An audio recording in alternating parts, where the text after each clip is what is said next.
सभी दर्शकों का प्रतिज्ञा 21 चैनल में हार्दिक स्वागत है। आज का जो विषय है वो राजनीति शास्त्र में संविधान की प्रस्तावना को लिया गया। आज संविधान की प्रस्तावना के बारे में अध्ययन करते हैं। क्या है आज का टॉपिक हमारा?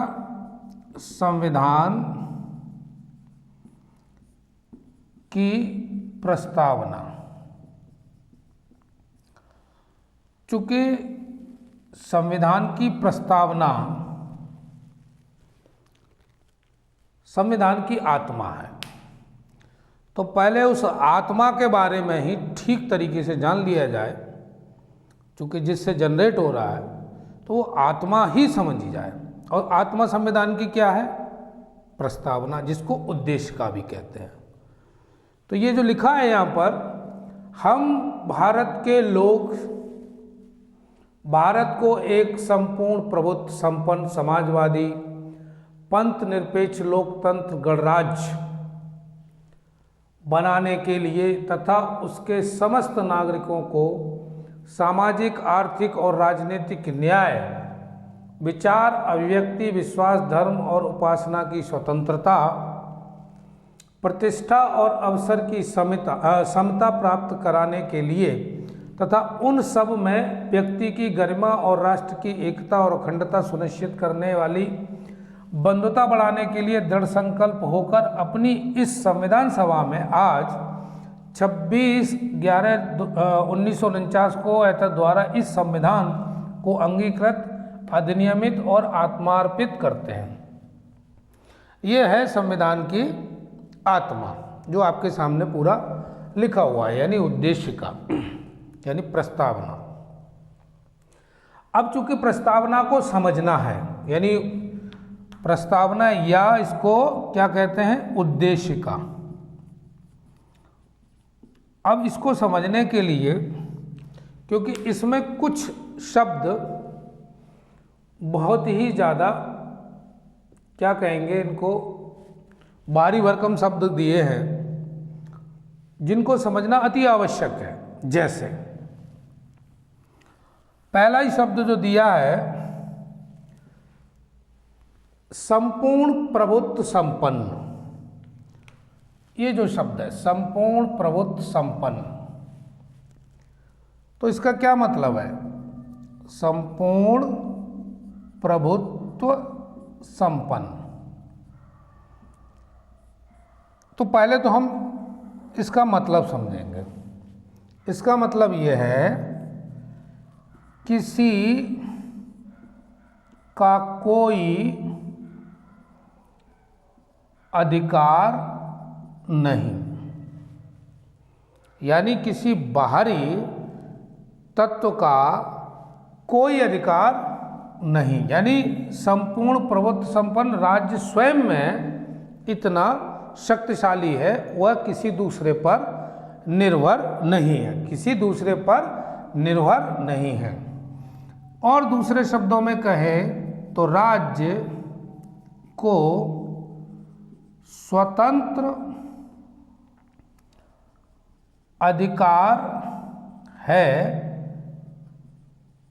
किसी विषय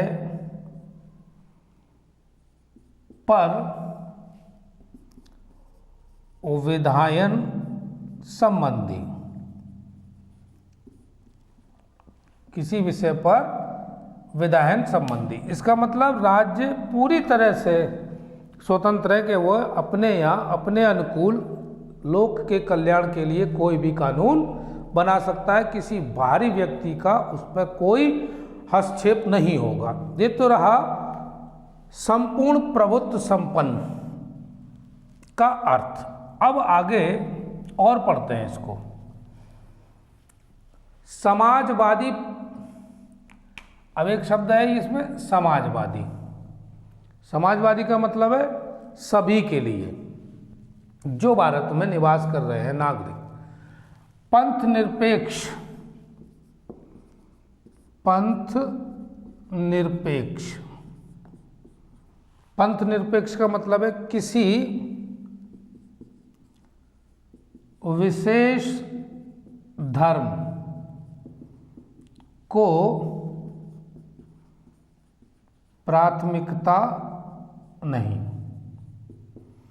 कहने का मतलब यह है कि कोई भी धर्म विशेष को प्राथमिकता नहीं दी जाएगी, यानी सभी को समान आदर के साथ देखा जाएगा, चाहे वो कोई भी धर्म भारत के अंदर क्यों ना हो। तो ये तो रहा भाई पंथ निरपेक्ष का अर्थ।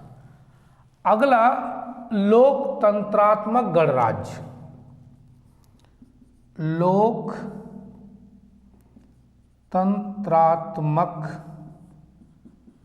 गणराज्य, अब इसका क्या मतलब है? लोकतंत्रात्मक गणराज्य, इसका मतलब यह है कि जनता का शासन, किसका शासन? जनता का शासन, या दूसरे शब्दों में कहें वंशानुगत कोई पद नहीं होगा। अब जनता का शासन, इसको ठीक तरह से समझें, जनता द्वारा जनता के लिए और जनता का शासन, ये रहा आपका गणराज्य। तो यहाँ पर पूरी की पूरी भागीदारी किसकी है? भारत की जनता की, यानी नागरिकों की। तो इसका मतलब लोकतंत्रात्मक गणराज्य का जो अर्थ है वो आपको उम्मीद है समझ में आया ही होगा। अगला दिया हुआ है, उसके समस्त नागरिकों को सामाजिक, आर्थिक और राजनीतिक न्याय, विचार, अभिव्यक्ति, विश्वास, धर्म और उपासना की स्वतंत्रता। कितनी स्वतंत्रता मिल रही है भाई? सामाजिक स्वतंत्रता मिल रही है, आर्थिक स्वतंत्रता मिल रही है, राजनीतिक स्वतंत्रता मिल रही है, न्याय की स्वतंत्रता है, अभिव्यक्ति यानी विचार की, विश्वास, धर्म और उपासना, यानी आप जो चाहें वो धर्म अपना सकते हैं। ठीक है। आर्थिक न्याय, अब इसको भी समझें। आर्थिक न्याय क्या है? राष्ट्रीय धन और संपत्ति, राष्ट्रीय धन और संपत्ति के अनेक गुना वृद्धि करके उनका सभी लोगों में समतापूर्ण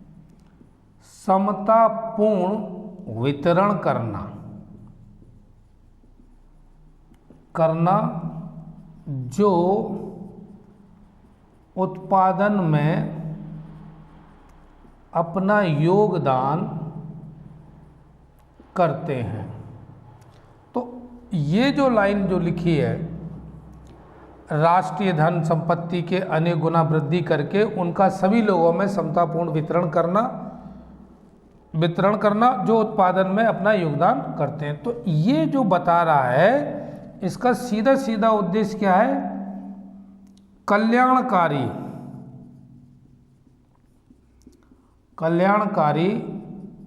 राज्य की स्थापना करना, यानी पूरे के पूरे संविधान की जो आत्मा, प्रस्तावना, उद्देश्य का वो कहा गया है, इसमें सब कुछ वो निहित है जो संविधान के अंतर्गत वर्णित है विस्तृत रूप से, और जो वो विस्तृत रूप से है उसका संक्षेप में ये जो प्रस्तावना है इसमें ही लिखा हुआ है, ये सारा कुछ लिखा हुआ है।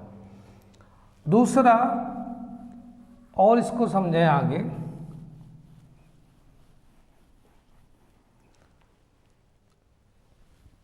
प्रतिष्ठा और अवसर की समानता। तो जब मूल अधिकार पढ़ेंगे तो उसमें दिया हुआ है क्या? अवसर की समानता। अवसर की समानता यानी समता प्राप्त करने के लिए सभी को समान रूप से, प्रत्येक नागरिक, भारत का कोई भी नागरिक हो, उसको अवसर की समानता है, यानी सबको समान अवसर प्रदान किए जाएंगे। और आगे दिया है उन सब में व्यक्ति की गरिमा और राष्ट्र की एकता और अखंडता सुनिश्चित करने वाली बंधुता, यानी उनके अंदर एक भाईचारा पैदा करेंगे जिससे राष्ट्र की एकता और अखंडता बनी रहे, सुनिश्चित करने के लिए दृढ़ संकल्प होकर अपनी इस संविधान सभा में आज तारीख यानी 26/11/1949 को संविधान अंगीकृत किया गया। तो कई सवाल इसमें से बन गए, इसमें से कई सवाल बनते हैं परीक्षा में प्रस्तावना से। अब ये तो रही भाई प्रस्तावना, जो ज्यों की त्यों जो है वो हमने पढ़ी। अब इससे संबंधित जो प्रश्न आते हैं, इससे संबंधित जो प्रश्न आते हैं उन पर भी चर्चा की जाए और कुछ इसका जो निचोड़ है वो भी देखा जाए कि क्या है। तो यह है कि प्रस्तावना यह बताती है कि संविधान के प्राधिकार का स्रोत क्या है। एक लाइन तो ये बताती है, संविधान यानी प्रस्तावना यह बताती है कि संविधान के प्राधिकार का स्रोत क्या है, और दूसरा संविधान किन उद्देश्यों को प्राप्त करना चाहता है। ठीक है ना।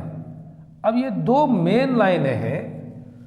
पहली लाइन तो ये संविधान के प्राधिकार का स्रोत क्या है, और दूसरा कौन से ऐसे उद्देश्य हैं जो संविधान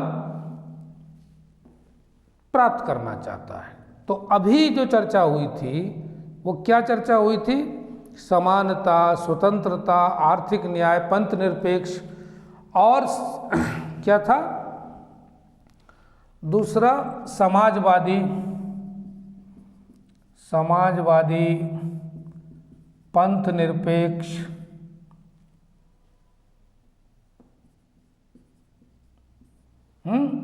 एकता, अखंडता, ये शब्द हमने देखे, और भी हैं शब्द, है ना। विचार की स्वतंत्रता, अभिव्यक्ति की स्वतंत्रता, ये सब क्या चाहता है संविधान, इनको ही, यानी यही उद्देश्य है जो प्राप्त करना चाहता है। ठीक है। तो प्रस्तावना में दो जो बातें निकल के आई हैं मेन प्रमुख, कि संविधान किन उद्देश्यों को प्राप्त करना चाहता है वो भी उसी में लिखा हुआ है प्रस्तावना में, और संविधान के प्राधिकार के स्रोत क्या हैं ये भी उसी में लिखा हुआ है। तो ये दो बातें तो खास हो गई। अब बात करेंगे आगे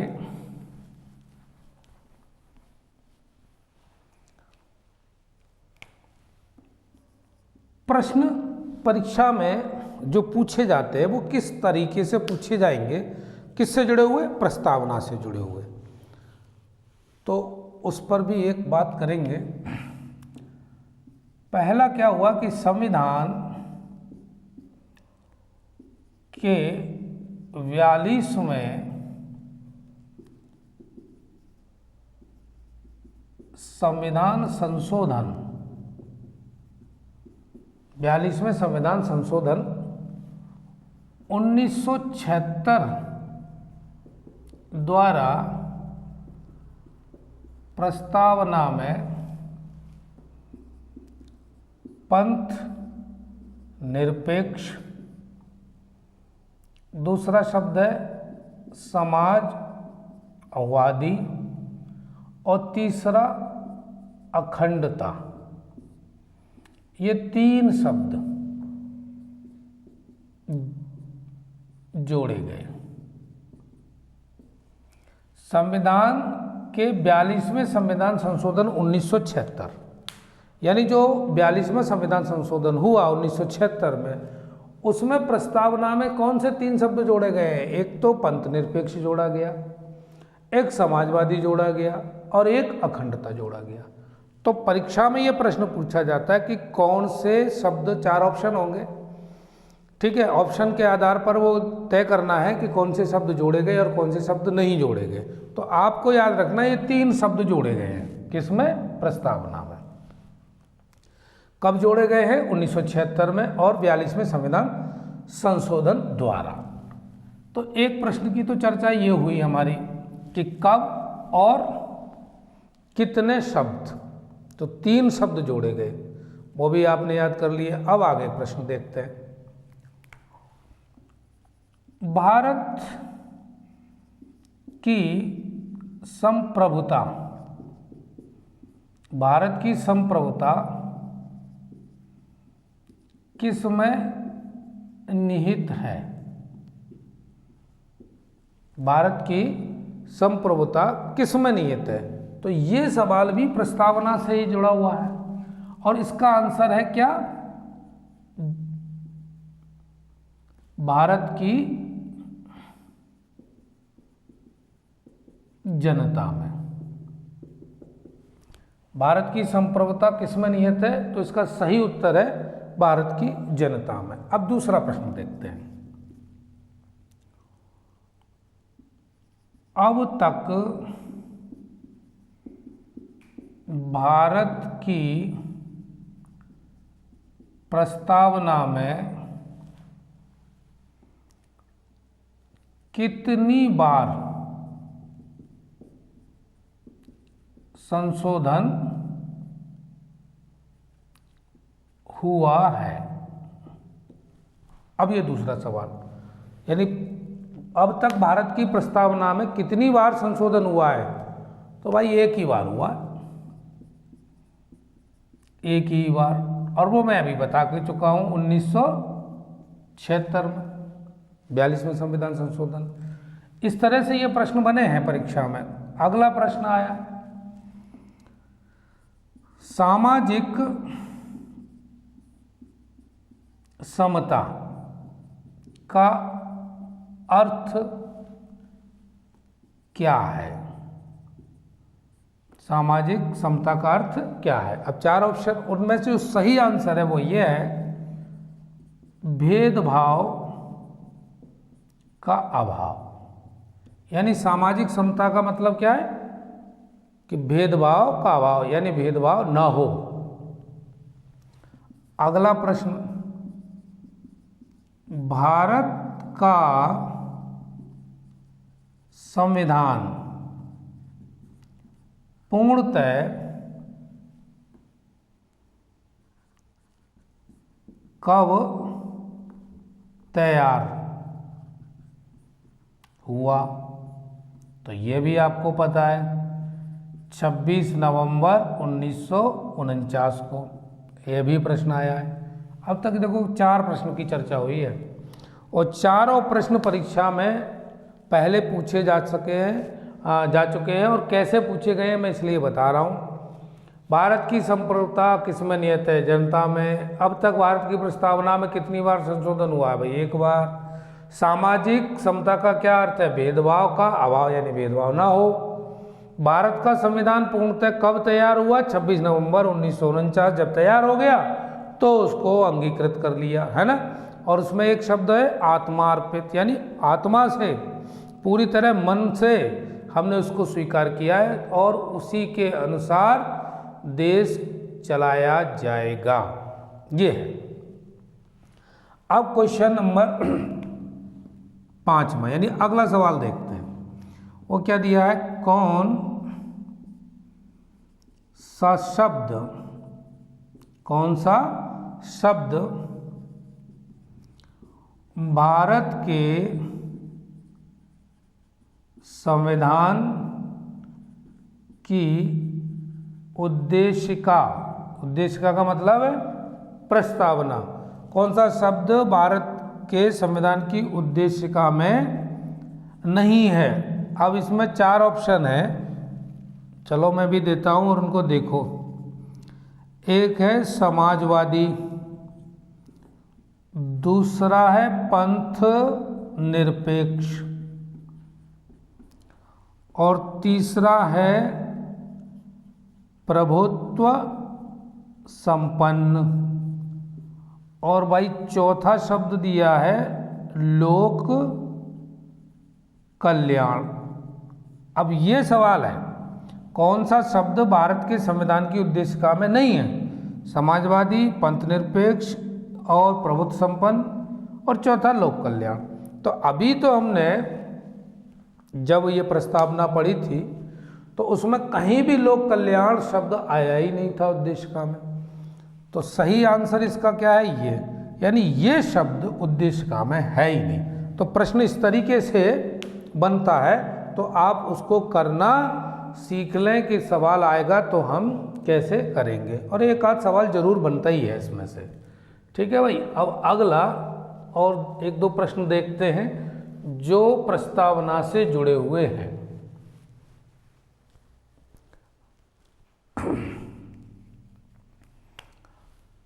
अगला क्वेश्चन है,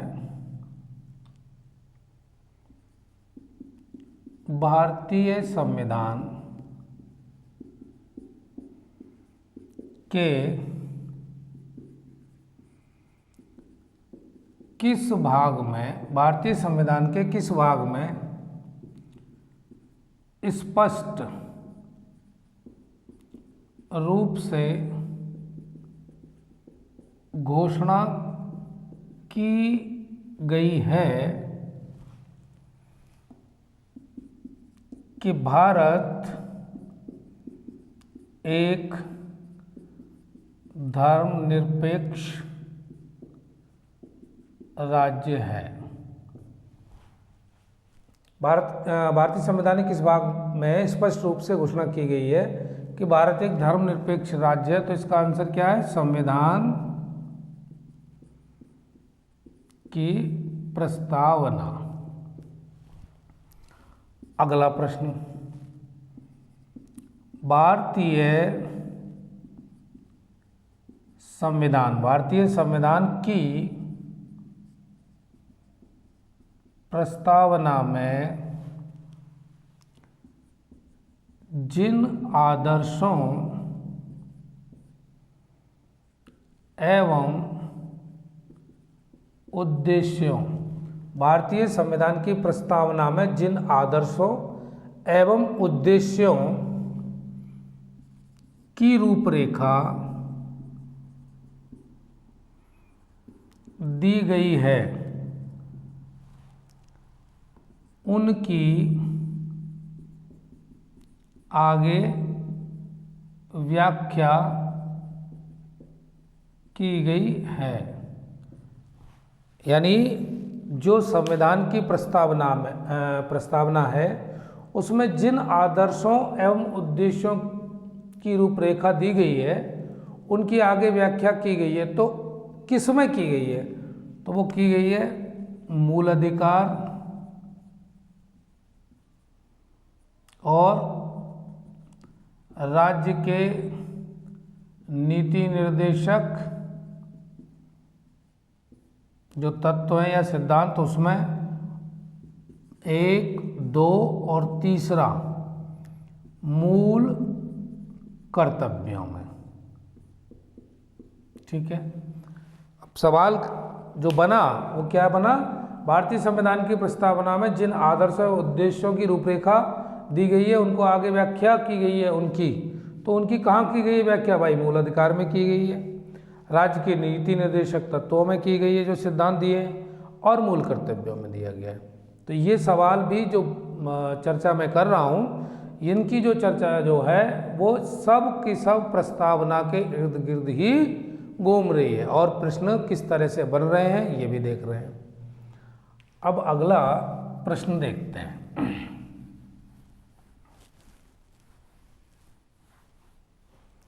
अगला प्रश्न है, भारतीय संविधान की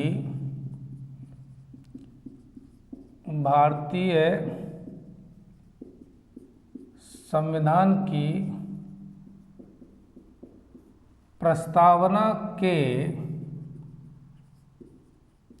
अनुसार भारत के शासन की सर्वोच्च सत्ता किसमें निहित है? तो भाई इसका भी आंसर क्या है? जनता में। भारत की जनता में। अगला प्रश्न, प्रस्तावना का वह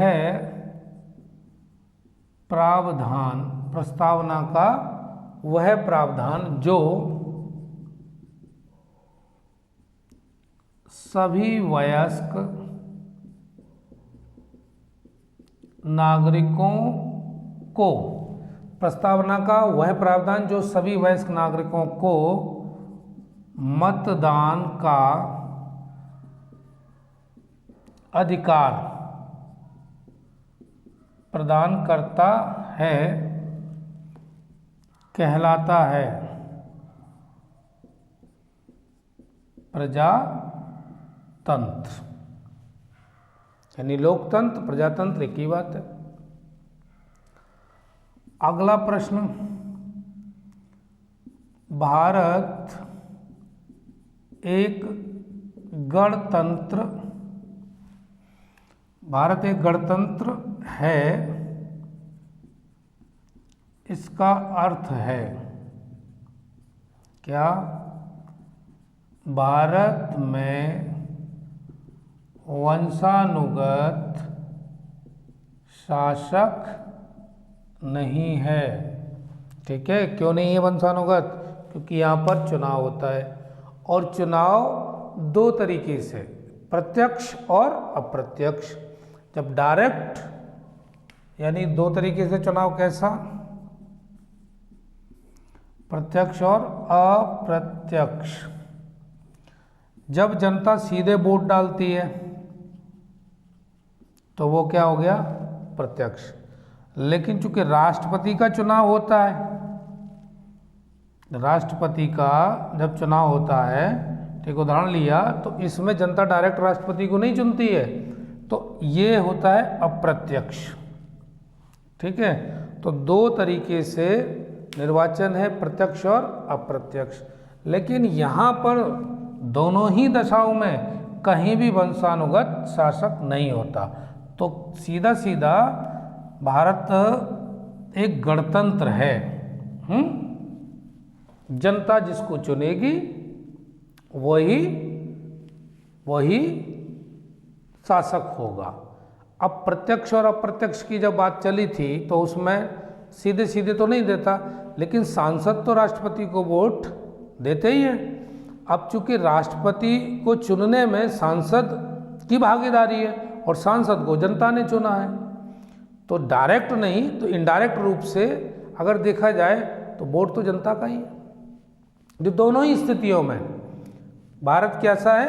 गणतंत्र है, चाहे वो प्रत्यक्ष हो या अप्रत्यक्ष चुनाव हो, और भारत में वंशानुगत शासक नहीं होगा। ये बात दिमाग में डाल लो।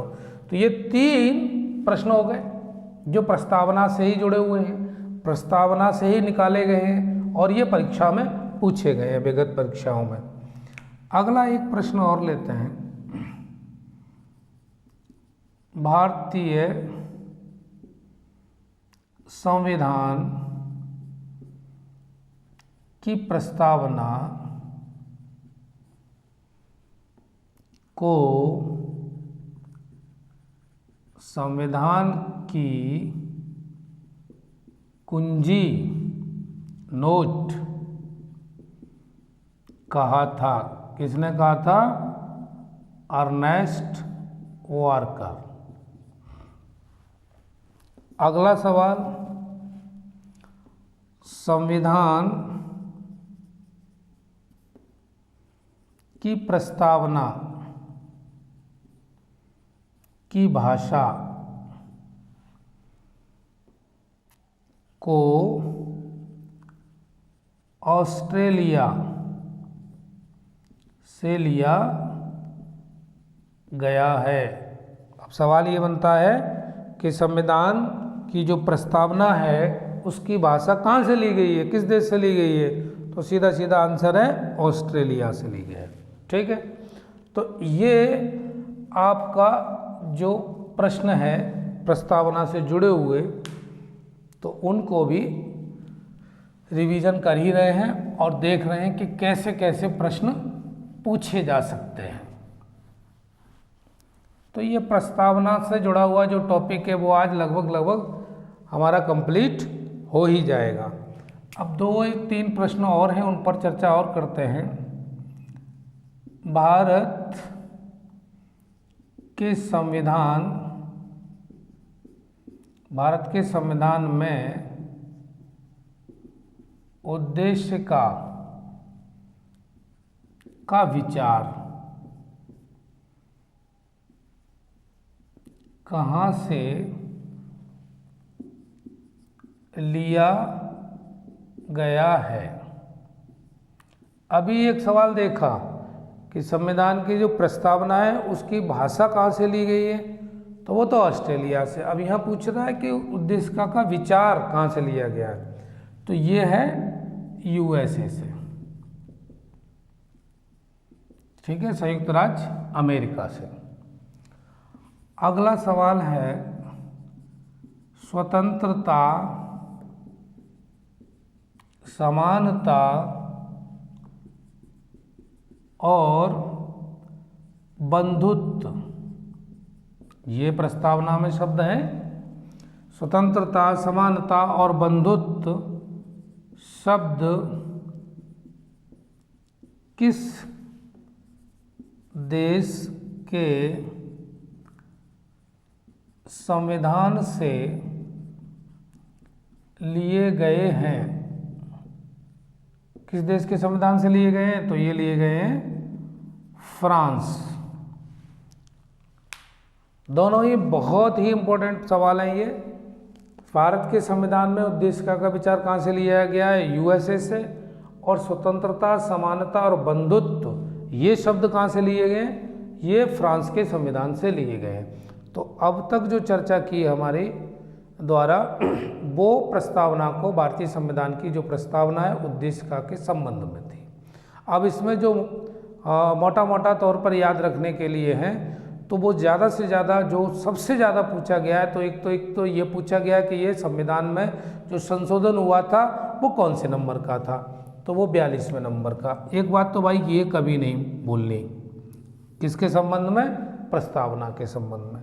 दूसरा, इसमें कौन कौन से शब्द जोड़े गए थे, तो भाई 3 शब्द जोड़े गए थे, वो किसी भी हालत में नहीं भूलना है। एक तो पंथ निरपेक्ष, जिसकी मैं अभी चर्चा कर चुका हूँ, और दूसरा समाजवादी, और तीसरा अखंडता। ये जो प्रश्न है ये कई बार पूछा गया है पेपर में कि प्रस्तावना में संविधान, जो प्रस्तावना में संशोधन हुआ वो कब हुआ, तो 1976 में हुआ। ठीक है, कौन सा संविधान संशोधन था, 42वां था, और कौन कौन से शब्द जोड़े गए थे। अक्सर ये परीक्षा में पूछा ही जाता है। बाकी और कितने प्रकार से पूछा जाता है वो मैंने सारे प्रकार की चर्चा आपके सामने की। तो आज की क्लास यहीं तक, मिलते हैं फिर किसी नए टॉपिक के साथ। तब तक आप यूं ही जुड़े रहिए। धन्यवाद।